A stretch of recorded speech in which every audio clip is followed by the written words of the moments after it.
So recently I've put up a couple of videos on here about horses that change the way I see things, and this one is probably the trippiest one of all.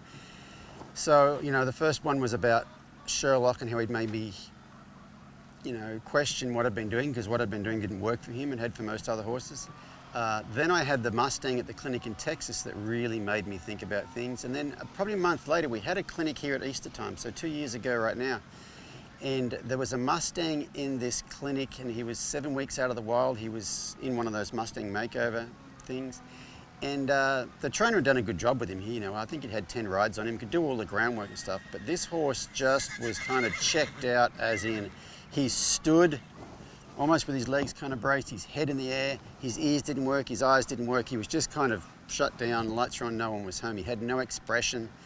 I think when he would when he do the groundwork, he was almost robotic. He didn't have any bend to his body. He was just kind of very, very rigid like that.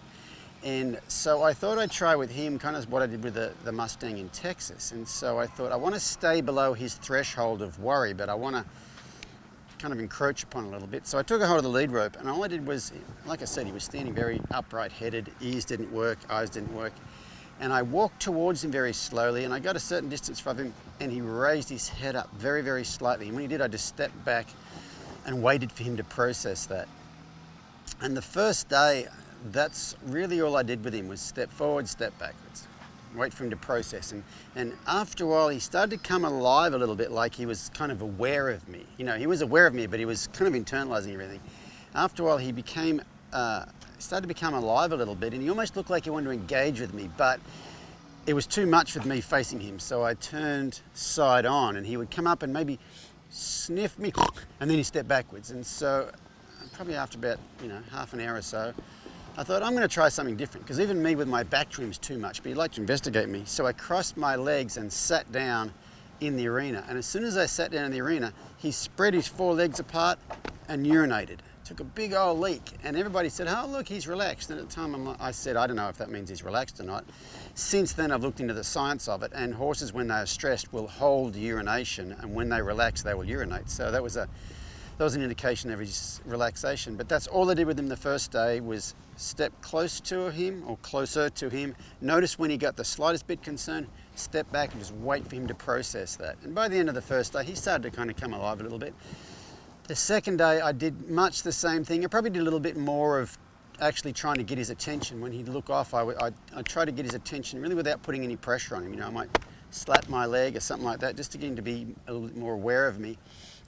And then after a while, he started to really be quite aware of me. His ears were on me a lot. He was coming up and he was sniffing me, engaging with me. He even had a big old urination while I was still standing up. I'm not sure if I was facing him or not, but once again, he kind of got relaxed and spread his legs and peed right here in the middle of the arena. And okay, so it seems like he's coming out of his shell, and it all looks kind of good. And then the craziest thing happened while I was talking, and I happened to be telling a story about clicker training chickens, funnily enough.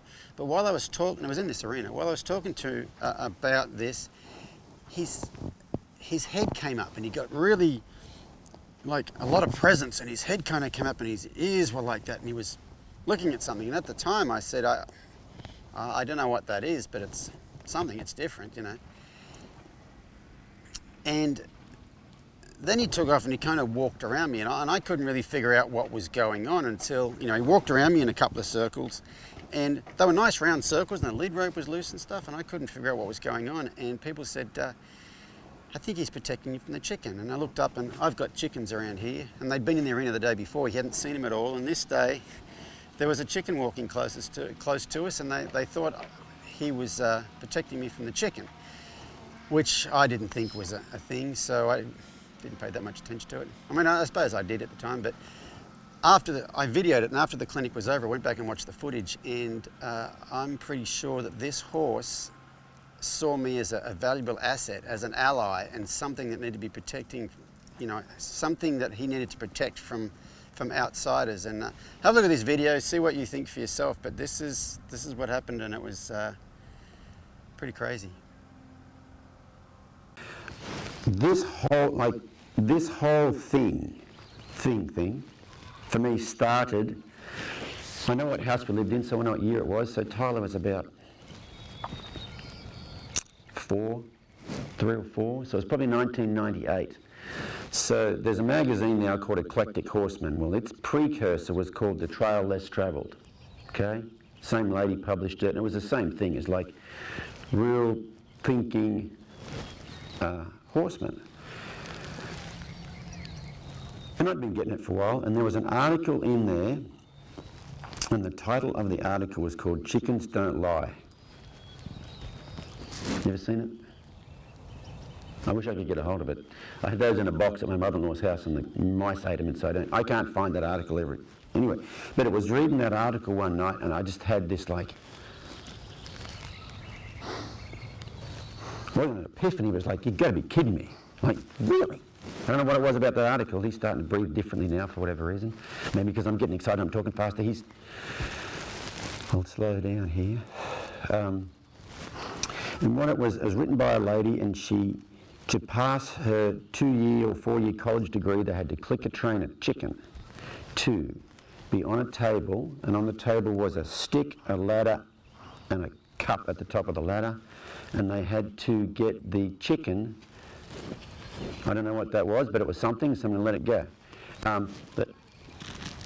What's that? He kind of woke up and just noticed, worried about it. Oh. Speaking of chickens, anyway, so the article was called Chickens Don't Lie, and in order to pass this 4-year college degree, you had to take a chicken. It's actually a clicker-trained chicken, so the chicken understands the clicker. Gets put on a table, and you've got to teach it to pick up a little twig, walk up a ladder, and drop the twig in the cup. And if you... He's protecting me from the chicken? He's my herd? I'm his herd? That's crazy. That is crazy. I'm getting protected from a chicken by a Mustang. Wow. This is weird, like full on. So cool. And she's protecting you from that chicken.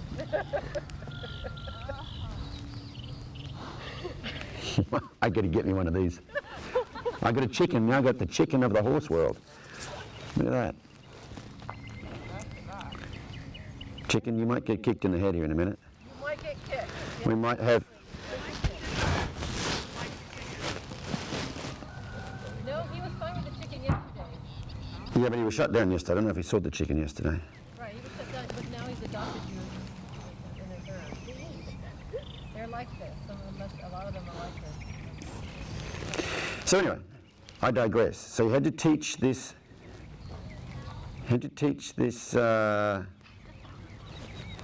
chicken to go up the ladder, drop the stick in the cup. And she said all the men failed the course, okay?